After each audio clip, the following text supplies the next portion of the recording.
అంటే నల్గొండల బీసీలు బతకద్దా? నల్గొండల బీసీలు రాజకీయం చేయొద్దా? నల్గొండల బీసీలు ఎమ్మెల్యేలు కావద్దా?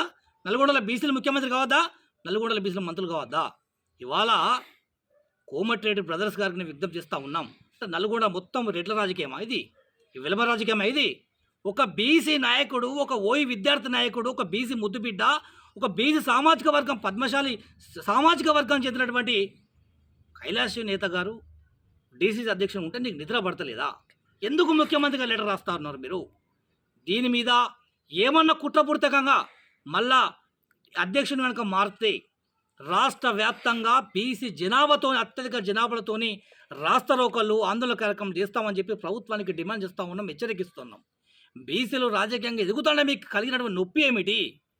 రిజర్వేషన్ పరంగా మాకు ఇచ్చే వాటాలు మాకు ఇవ్వకుండా మీరు అనుభవించడే కాక ఒక తెలంగాణలో కేసుల పాలై కేసులు ఎదుర్కొన్నటువంటి ఒక విద్యార్థి నాయకుడు, పాపం ఒక సామాజిక వర్గం చెందినటువంటి ఒక మామూలు స్థాయి నాయకుడు డీసీసీ అధ్యక్షుడు అయితే ఇక రెడ్లకు నిద్ర పడతలేదా?